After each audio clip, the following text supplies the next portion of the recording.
We're here today with Cindy Fairfield, who's running for Muskegon County Clerk. Cindy, tell us why you're running for Muskegon County Clerk. Well, thank you for having me for this interview. I appreciate that. First of all, I think an informed voter population is what makes a difference. So I appreciate the opportunity to tell you face to face why I'm running. Many of you may know that I left the Chronicle in November. I had a 26-year career there, and I've always been an advocate of public information and kind of serving the public, even though it was a newspaper. You know, we always felt like we were serving readers and serving citizens and bringing news and certainly a watchdog of government. And in that capacity, as an editor, you learn an awful lot about what government is doing and which offices are running well and which offices aren't running so well. And there were a few things that came to my attention as editor that was involved with the county clerk's office that troubled me, to be quite frank with you. One of the issues was the removal of the public computers from the circuit court office. We received quite a few complaints from people who had used these computers, and they were really quite a service for them, and then those were removed so that customers had to actually physically go up to the counter. This troubled me because this not only costs taxpayers money and time, customers, but it also costs taxpayers money and time from the government standpoint because it takes more staffing to do this work. So that troubled me. I thought that was an odd thing. Another thing that troubled me was early in the current clerk's administration, we received many phone calls from customers who would go down to the office to do their business, but they couldn't do their business because the office doors were closed to the public. Generally from 8 a.m. till noon, and this occurred weeks on end as the clerk's office was so behind in its internal filing that it was closing the office to the public so that they couldn't do their work during certain key times. That really troubled me because, you know, my feeling has always been that government is there for the customer, and if you're behind on internal filing, you do that on your own time. You never lock that door to the customer, and you make sure they get their service. The third issue was the Chronicle for decades had always received marriage and divorce listings from the county clerk's office. It's a relatively easy task to do. My guess is it takes probably an additional maybe 10-15 minutes of staff time a month. And these would only be printed on a monthly basis. And they were valuable pieces of information. People like to read them. Certainly businesses like to know what was going on. Perhaps banks or whoever had loans would like to see these transactions, so it was kind of a public service. And when she took over, when Mrs. Waters took over as clerk, she stopped furnishing those to the media, and this was a loss. We had many people who complained about it. They wanted our newspaper to have this information. Meanwhile, we were still getting the information was available from our surrounding counties, certainly Ottawa, Oceana-Newego. It was not an issue. Well, I worked the first time that I contacted the clerk's office is she said, you know, she was working on some software to get that to us, you know, so I thought, okay, I'll be patient early in the administration. Waited a couple months and kind of checked back and getting no response, and so months went by and still nothing is happening. So I filed a Freedom of Information Act. I actually thought that this information, it is public information, but in order to go and use that statute, I would have to know the name of the person who was actually divorced or married, and this was problematic because we just wanted the listing. And so the statute actually says that the clerk may furnish this to media, but the clerk doesn't have to. And so she decided not to do this. This troubled me because the newspaper, as we all know, is something where many readers, at that time I think there were 80,000 readers were reading the newspaper, having contact with it each day. And so I thought this is a natural way. If I were the clerk, I would try to get as much public information as I can to the media because that gives more access to the citizens. But for some reason, she did not want to do this. And so when I actually left the Chronicle, I started thinking about, you know, I still want to be in a a business, a job, a career where I serve the public and I do something that I feel very strongly about. The clerk's office is the primary maintainer of all of the records. I have a great deal of respect for public records, but it does a lot of other functions too. And because of my training as a manager and working on deadlines and working with the most up-to-date technology in our information delivery systems, I thought this is a natural fit for me. As clerk, I have the skill set, I have the desire, and I have the ideas to do the job. And so that's where I find myself now, being a candidate for the first time. Do you think that the reason that she has not furnished that information is due to budget cuts, budget problems, or what's the rationale behind that? You know, it's never really been explained to me. One reason that was given to me, which this one is totally against everything I stand for, was that there was a woman who had come in there and had asked her not to release her marriage name to the newspaper because she had relatives who did not know she was married, and this was going to be problematic for her. And and I think there was a great deal of sympathy and probably compassion on Nancy Waters' part, which as a human being, I understand that. But when you're dealing with records, there's a great deal of fairness that goes on all parts, and you can't take these into consideration. It's either in or it's not in. I know certainly at the Chronicle, we used to do the police log and all of those kinds of things, the listings, the drunk driving arrests, and over time we would get people that we knew who would get a drunk driving, and naturally they would call me up and please, that can't go in. And it's like, absolutely not. Those records have to go in regardless. We have to be fair to all people. And so I'm really not sure. I think it was one more task that they didn't want to take on. Another reason that was given me was she didn't want to single out the Chronicle to give that to, but I think she kind of missed the idea, which the Chronicle delivers information to a large body of people. It's not you're singling out an individual, and so I'm really not sure on that part.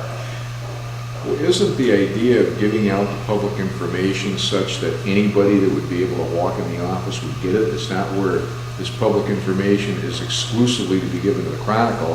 If, let's say, the Northern Examiner walks in, and the White Lake Beacon walks in and says, we'd like that information too, then they should have it, as well as the Grand Haven Tribune. I would agree, and that would be, if elected clerk, I certainly would want to make that information available to any media that wants to use that information, because again, I just think information is power, and I'm very much into transparency. I'm very much into getting as much information out there as is legal to do so. Now, there are some records that by necessity are not public information, but even with circuit court listings, get those online, get those things easily accessed to people. I think that's a real valuable service.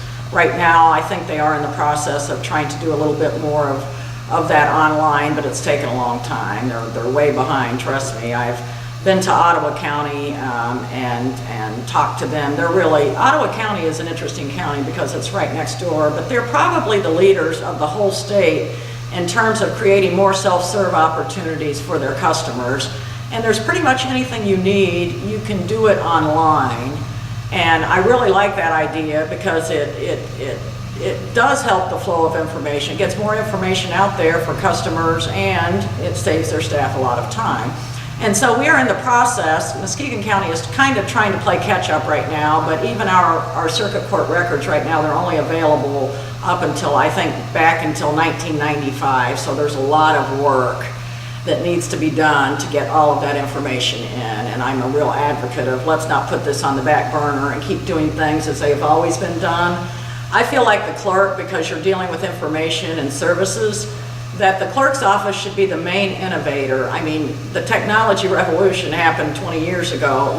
We need to come on board much more quickly and be there for the next step. Is it Facebook pages?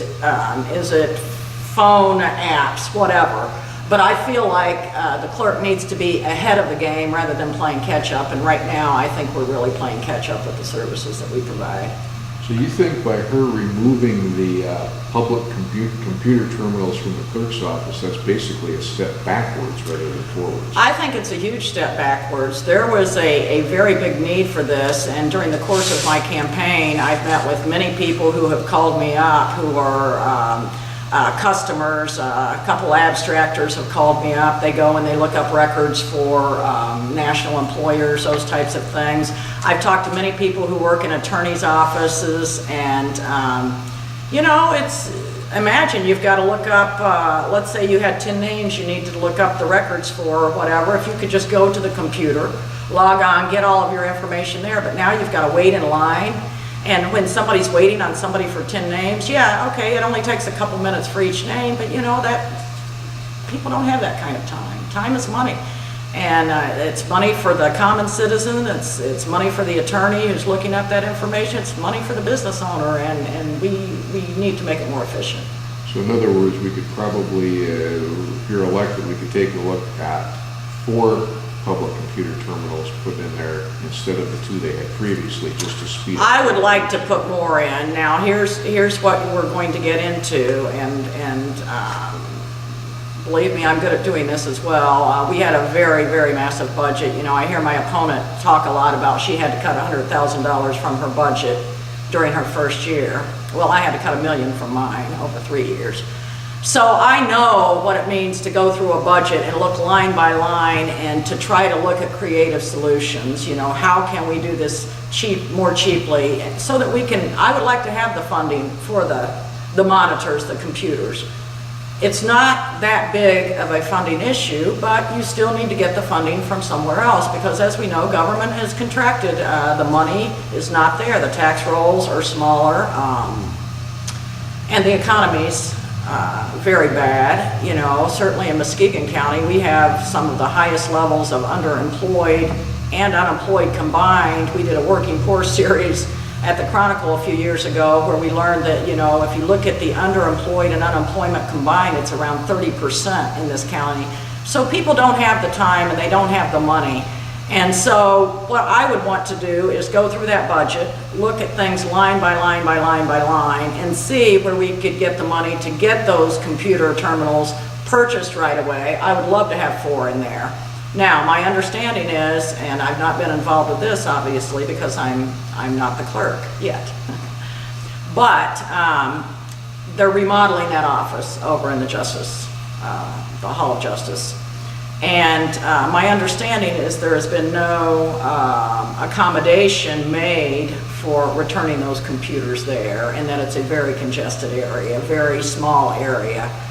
Well, we would have to find a way, even if it means squeezing the working staff somewhere else, because I believe the customer comes first, and I think that having those public computers was a big issue. It was the main issue that Amanda Mateer ran in the primary against Nancy Waters. It was the main thing that spurred her ahead, because it's a huge issue, and so yes, that's a very big issue for me as well.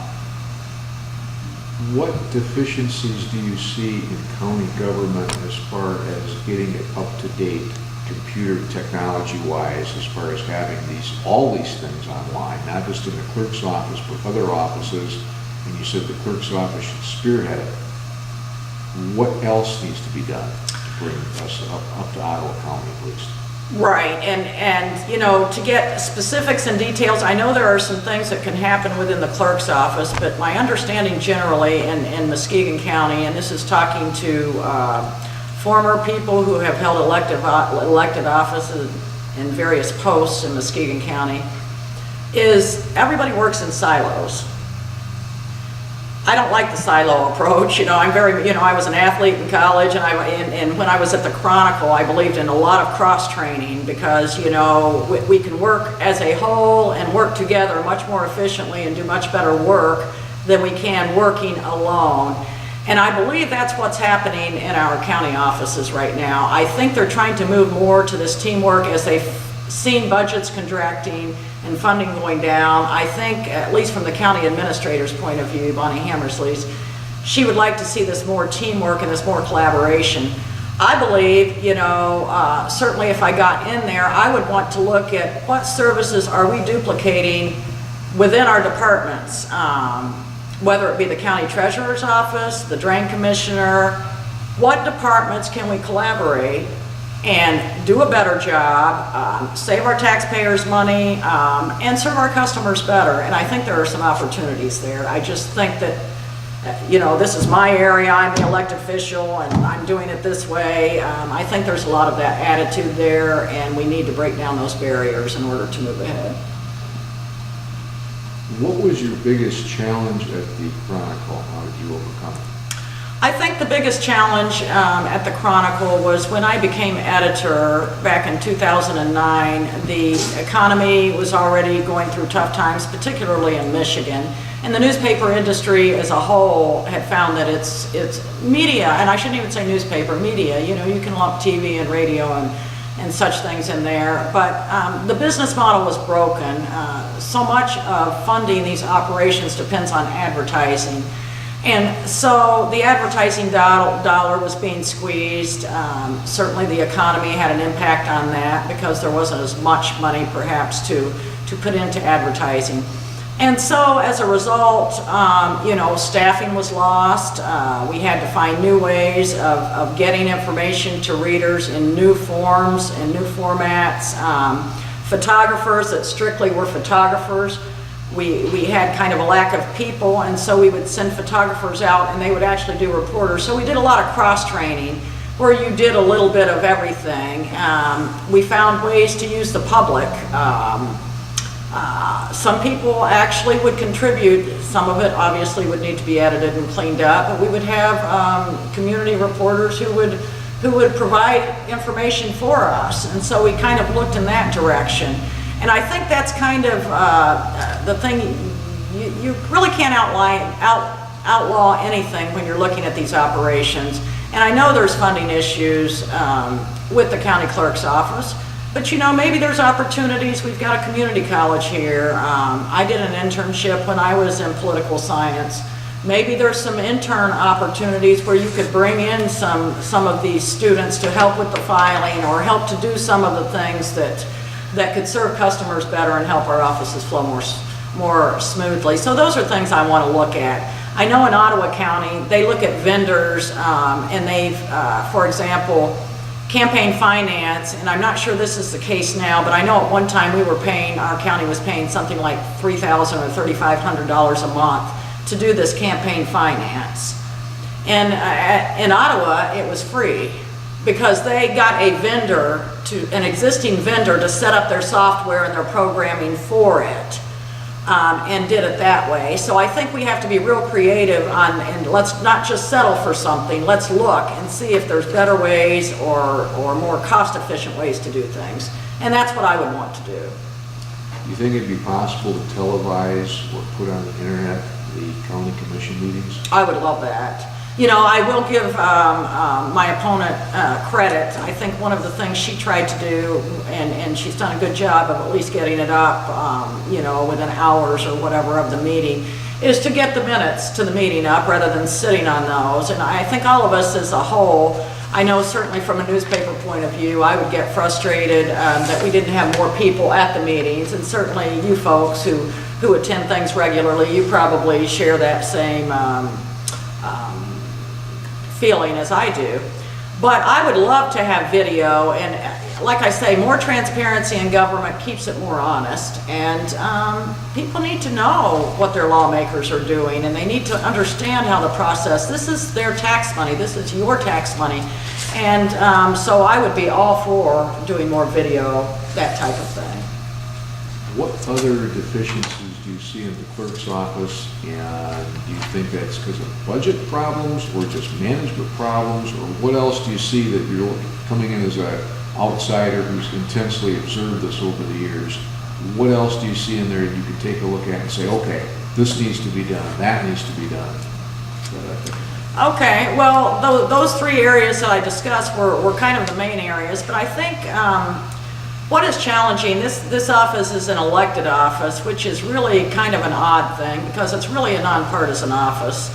Aside from the redistricting that only takes place once every 10 years, what you're really doing is running an office, and you're trying to manage things so that things go smoothly, people get served quickly and efficiently. You know, there have been lines out the door for at times up there for people waiting to get served. And so it's kind of odd that it's an elected office, because I really think it needs an experienced manager in there who is used to working with staff, who is used to working on a multitask platform, which is what I had to do as a Chronicle. You know, you're editing a story here, talking to somebody there. You've just got balls in the air all the time.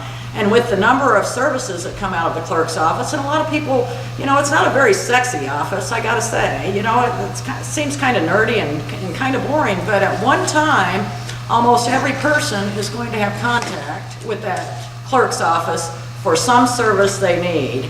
You know, whether it's concealed weapons, whether it's filing for a PPO, whether it's looking up a circuit court record, getting a vital statistic. You know, passports used to be in there, jury selection. There's a multitude of things going on all at once.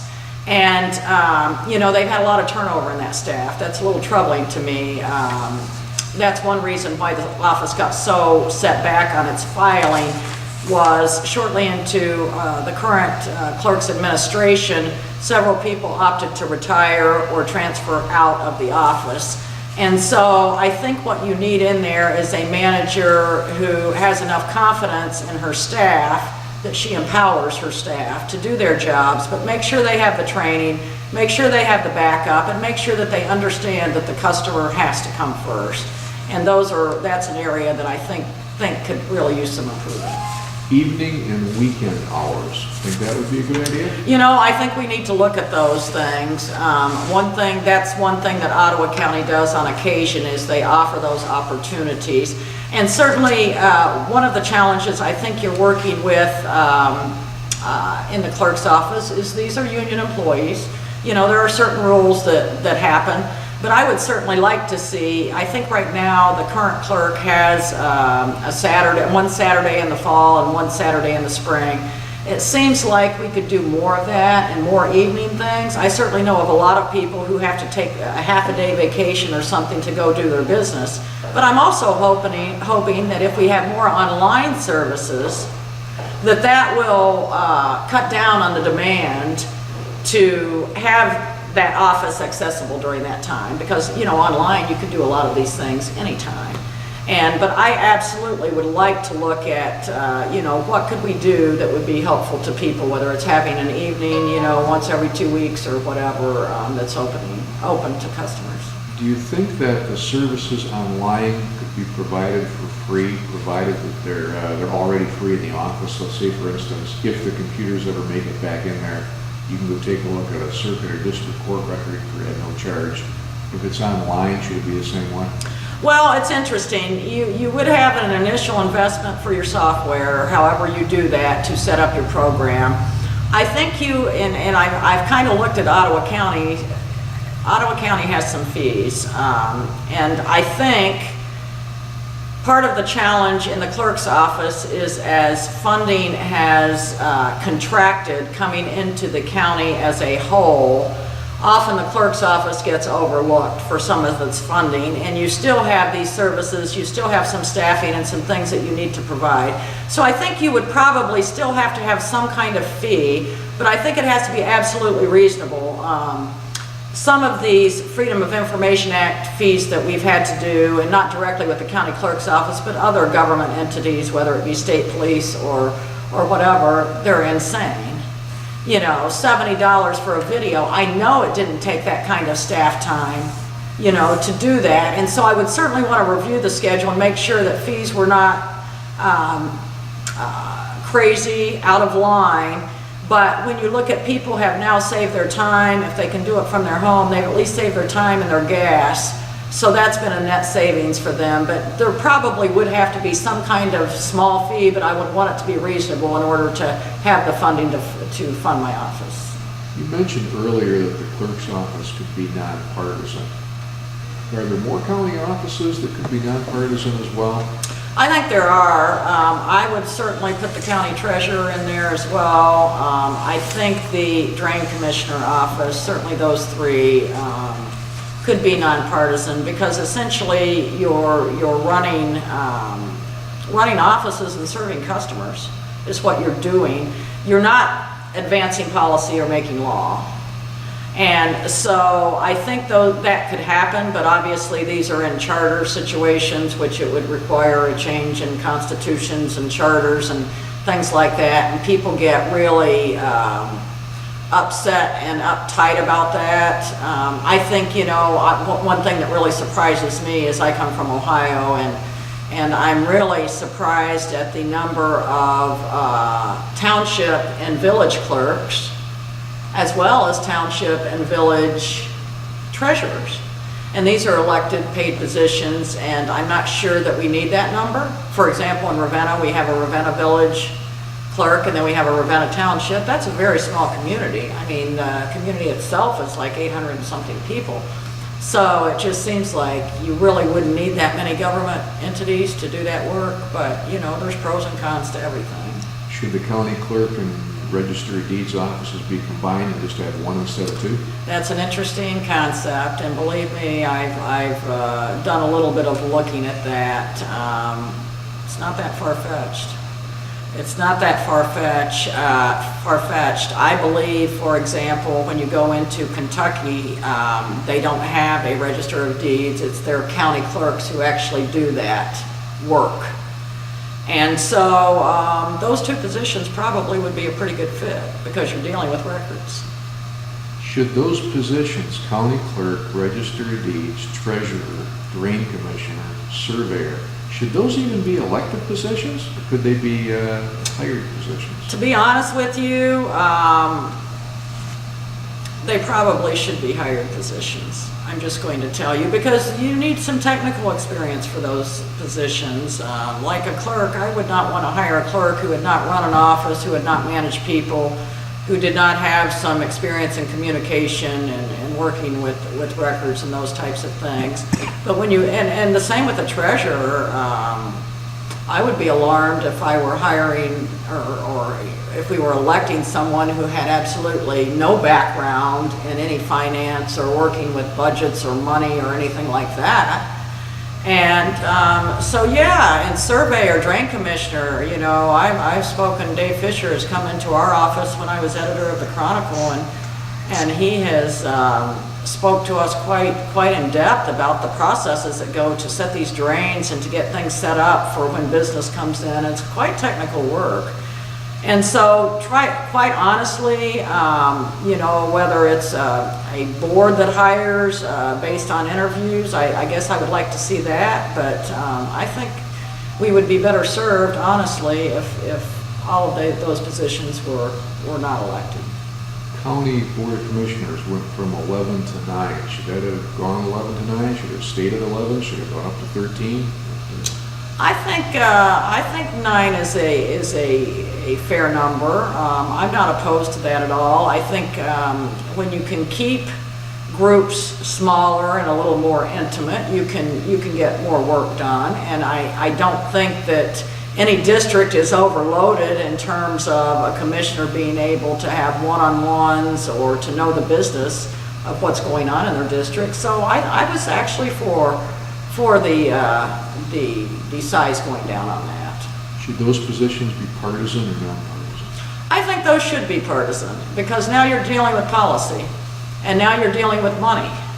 You know, the clerk's office, you know, she can put in her request for funding, whatever she thinks her office needs, but it's really the commissioners who have to delve down in there and make the decisions regarding money, whether they approve her budget or not. And I think there are partisan issues that people have different philosophies, whether you're Tea Party, Republican, or Democrat, or even independent. But I don't mind that being a partisan position, because I think people expect that, because they want their government making its policy in a certain direction according to how they vote them into office based on their parties. You mentioned earlier that Ravenna Village and Ravenna Township both have a clerk. Now, is there some way that the townships could pay the county to do that function, so they wouldn't have to have have those positions? I think, you know, while I'm for a lot of collaboration and sharing, I'm also for very local. You know, I think actually Ravenna's township clerk, I think, is a part-time position, so that's at least doing that economically. But I think I would like to have a go-to person, because there's so much information that needs to be picked up in these small offices. For example, if I'm registering to vote, I would probably rather go to my township clerk if I live in Ravenna, rather than having to drive all the way to the county clerk's office. And so there are some services there that are very customer friendly and needed at that level. I think I would like to just see more combination with a little bit broader area, maybe have some of the townships combine in terms of what they could offer. So you could take a look at the townships and say, okay, look, the county's doing this right now. Maybe it'd be better if you did it on a township level. Right, and the township level does do a lot of things themselves that is kind of overseen by the county. For example, the elections. When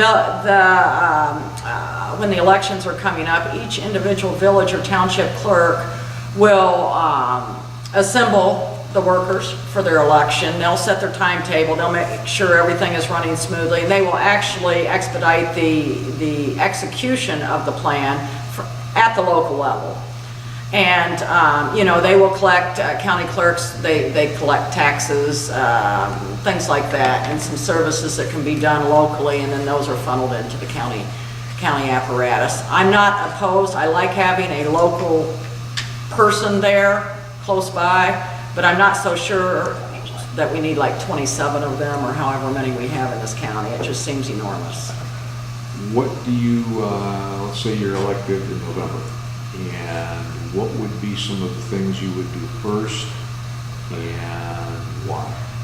Well, I think the first thing I would want to do is, obviously there's some training involved and some things that have to be done, but the staff I've worked with at the county clerk's office, they're very, very smart and well up to date on what needs to be done. But I think one of the first things I would want to do is go through the budget.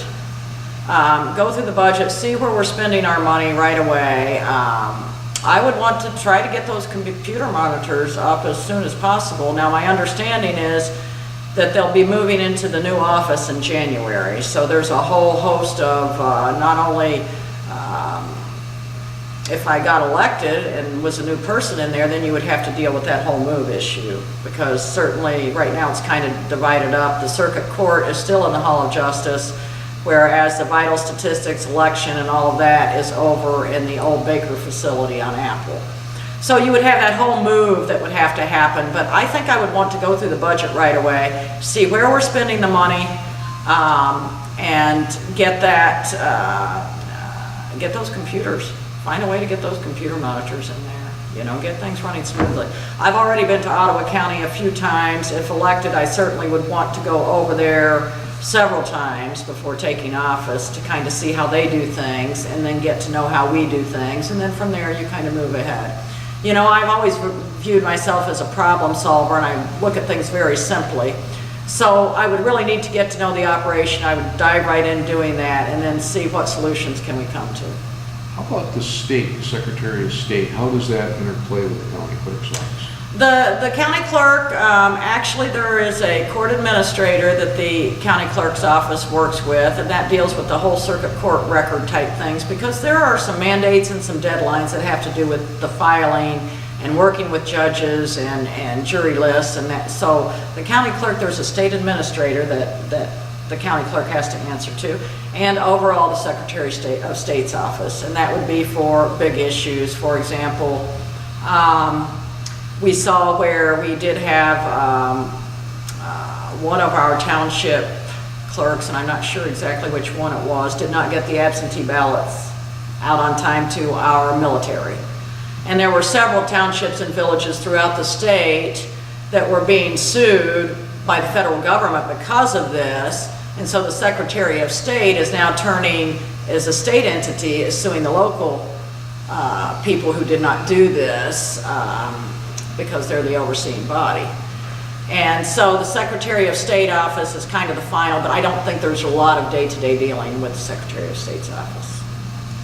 When you go to vote, should you be asked if you're a U.S. citizen or not, and make sign a statement saying that you'll apply for the ballot. When you sign in to vote, you have to go ahead and put your address on it. Should there be a little box on there saying I'm a U.S. citizen? I'm not opposed to that. You know, this question has been asked of me.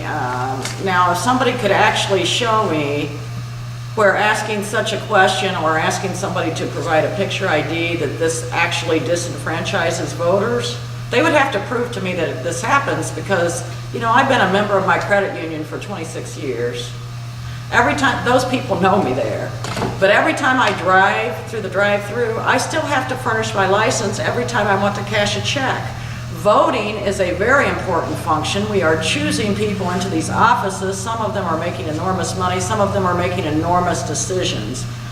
I don't think it's, I don't have a problem with that.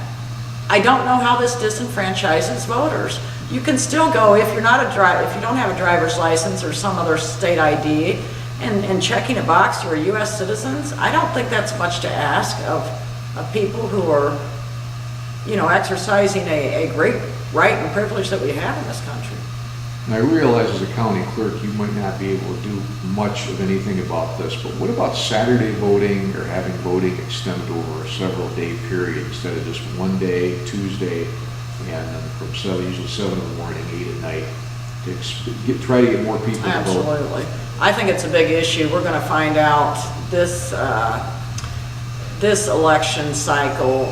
We have a lot of ballot proposals. You know, I've seen the ballot. It's 2 full pages, but it's front and back of both. And these ballot proposals are complicated.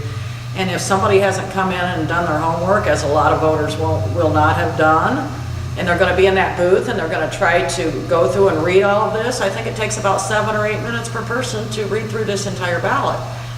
There's going to be a lot of backups. So, you know, you see a lot of states who have early voting, any reason voting. Why not?